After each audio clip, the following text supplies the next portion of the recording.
Well, you know how it is. You're out there meeting people. Could be a workshop, maybe a casual get-together, even just, a new face on a video call. Mm-hmm. And then comes that moment. So tell me about yourself. Ah, yes. The classic. It can feel as a spotlight suddenly shines right on you, and your mind just empties out. It's a surprisingly common sticking point, isn't it? That open invitation can sometimes feel more like a pop quiz. Exactly. Well, on this deep dive, we're tackling that head on. We've been looking at some really useful stuff from the Mastering Self-Introduction content. Right, specifically from Nathan and his 8-Minute English podcast series. That's over on the Learn English Deep Talks channel. Yeah, exactly. And our goal today, it's pretty simple, really. Mm. Just to give you some solid, practical insights so that next time you hear those 4 words, you'll not only know what to say, but actually feel, genuinely good about sharing it. Because as Nathan wisely points out right at the start of his material, crafting a good self-introduction, it's actually more straightforward than many people imagine. Okay, so let's get into it. The source material kicks off by hitting on that really relatable feeling. Yeah. Nathan asks directly if you've ever been in that tell me about yourself situation and just felt a bit, well, lost for words. It immediately makes you think, yeah, okay, I've been there. Totally. That immediate connection is so important. It acknowledges a shared experience, right? And it makes the advice that comes next feel much more relevant. Definitely. Then to really illustrate how a natural introduction can sort of unfold, the material shares a conversation. Oh, yeah, between two people meeting for the first time, Alex and Ivy. Right, and it's a fantastic kind of down-to-earth example we can really learn from. Absolutely. Seeing it in action like that makes all the abstract advice much more concrete, much easier to grasp. So they start with the basics, Hi, I'm Alex, nice to meet you. What's your name? And Ivy replies, Bore Alec, I'm Ivy, nice to meet you too. And Ivy even adds that little bit that bonjour is French for hello. Which is a nice little cultural touch, actually. It shows how even simple greetings can offer a bit more personality. Yeah, it does. What's interesting here is how they quickly move beyond just the names. Right, they talk about locations, Alex in Maplewood, Ivy in New York City. And their first impressions of those places, quiet versus busy. It's quite a subtle way they start to build a picture of their lives and, maybe find some common ground. Yeah, and they mention their ages. Alex is 28, Ivy is 26. Yeah. It's another piece of information people often use, maybe to get a general sense of connection, Yeah. though honestly, it's probably not the most important detail in the grand scheme of things. True. I mean, focusing on interests and experiences usually does more for building connections, right? Definitely. Which leads nicely into what they do. Right. Alex is a graphic designer. Hmm. And he doesn't just say that. He mentions creating logos and websites. Mm-hmm. And he even jokes about his brain being, like, overloaded with ideas. That little touch of humor, it makes him much more memorable than just a job title would. That brief, relatable detail about, the creative process, it gives us a glimpse into his personality, his passion, makes him more human, less like just a LinkedIn profile. Totally. And Ivy, she's a teacher of young children. She highlights that it's fun, but, takes a lot of energy. Right. Again, it's not just the job title. It's a little peek into the realities and the rewards of her work. Yeah, and by mentioning the energy needed. She subtly conveys a sense of enthusiasm, maybe dedication, without explicitly saying, oh, I'm a very dedicated person. It feels more natural. Good point. Then they get into hobbies, which is always such fertile ground for connection, isn't it? Oh, absolutely. Ivy mentions mystery books, hiking, and cooking. And she even adds that funny line about successfully cooking for 10 without causing food poisoning. Huh. That's brilliant. That's I a know. great way to be memorable. That little bit of self-deprecating humor is fantastic. It makes her seem really approachable, shows she doesn't take herself too seriously. For sure. And Alex. He enjoys painting and playing the guitar. Yeah. So these hobbies, they start to paint a more complete picture of who they are outside of work. Exactly. These shared interests, or even different ones, can be great conversation starters. Mhm. They reveal more about their values, how they like to spend their free time. Mm-hmm. They even touch on strengths briefly. Alex being patient, Ivy being positive. And what's interesting there is how those qualities seem to kind of tie into their professions. That's a good observation. Patience for design work, positivity for teaching. Right. Linking those strengths to their roles makes them feel more authentic, gives them context. It's definitely more impactful than just stating them in isolation, like, I am patient. Yeah, totally agree. And then those short, engaging stories. Oh, these are great. Ivy getting lost while hiking and finding her way using the stars. What a vivid little adventure. Yeah. And Alex's painting, falling at an art show and being mistaken for part of the exhibit, that's genuinely funny Yeah. and memorable. These are the real gems of the conversation, I think. These brief anecdotes, they create a sort of shared experience with the listener or the person they're talking to. Mhm. They make Alex and Ivy much more relatable, more human.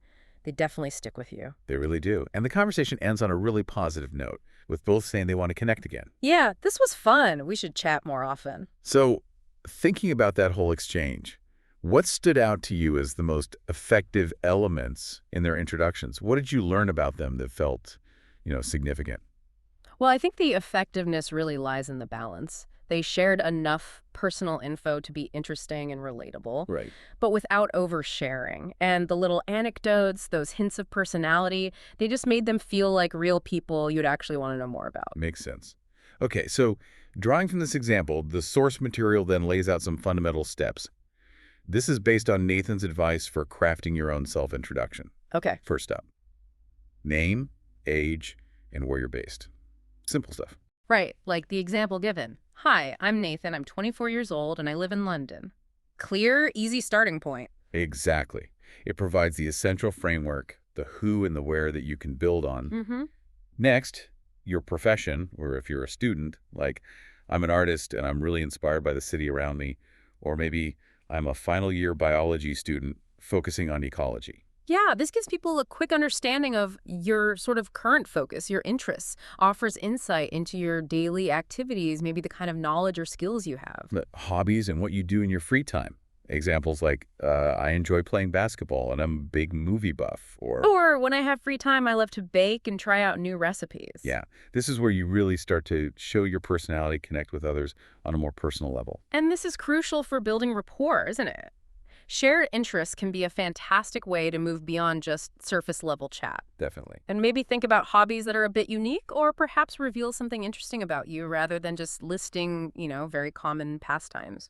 Good tip. Mhm. Following that, the advice is to share strengths or positive qualities. Okay. Like, I've been told I'm really good at problem solving, or I find I can usually bring a positive energy to a team. Right. And the key here, I think, is sharing something genuine about yourself without sounding like you're, bragging. Exactly. It's a fine line sometimes. And maybe framing these strengths in context, like we saw with Alex and Ivy, linking them to their work or hobbies, that makes them more credible, less like empty self-promotion. Yeah, that's a really useful way to think about it. And finally, the optional but highly effective element, a brief, engaging story or fun fact. Ah, yes, like Nathan's memorable pizza story, the flying saucer incident. Yeah. This is what can really make your introduction stand out, make it be remembered. These little nuggets of information are what transform a functional introduction into a truly memorable one. They add personality, they create talking points. Totally agree. The source material also really emphasizes keeping your introduction concise. Right, aim for around 1 to 2 minutes, keep people engaged. You want to spark interest, not, lose their attention with a long ramble. Brevity is key. You're aiming for connection, not a monologue. Leave them wanting to know a bit more. And crucially, practice. It's highlighted as vital for building your confidence in delivery. Practicing in front of a mirror or maybe with a friend, it might seem simple, but it can really smooth out your delivery. Makes you feel more comfortable when the time comes. Yeah, practice lets you refine your message, figure out what feels natural, and hopefully reduce any nervous hesitations or awkward pauses. Definitely helps. Now, the material also touches on some useful vocabulary from that Alex and Ivy conversation. Oh yeah, words like creative, tiring, rewarding. Unwind and patient. Understanding these words in context is pretty essential for clear communication. And seeing how they were actually used in the conversation helps solidify their meaning, right? It shows how you can naturally incorporate them into your own self-introduction. Good point. Like instead of just saying you like to relax, you could say you unwind by listening to music, like you mentioned. Exactly, adds a bit more color. Lastly, the source poses two important questions for reflection. First, why is it actually important to introduce yourself? And the answer given is pretty straightforward. It helps people get to know you. It's the foundation for new friendships or connections. Right. And the second question, what's the hardest part? And the common answers are feeling shy or nervous or just not knowing what to say. Yeah. Those are feelings I think many of us can certainly relate to at times. Absolutely. Acknowledging those challenges is actually a crucial step in overcoming them. It reminds us that feeling a bit nervous is perfectly normal. It's okay. So to kind of wrap things up here, Mm. we've explored a real-life example, Alex and Ivy's chat. Mm-hmm. We've broken down the key components that Nathan suggests, from your basic details right through to those memorable little stories. We've talked about keeping it brief, the value of practice. And we've considered why introductions matter, and also the common obstacles we sometimes face when trying to present ourselves. Yeah, putting ourselves out there. Exactly. So that tell me about yourself question has ever made you freeze up? Which it probably has. Huh. Probably. Remember these insights. Yeah. You don't need to share your entire life story. Yeah. Just offer enough to create a spark, encourage further conversation.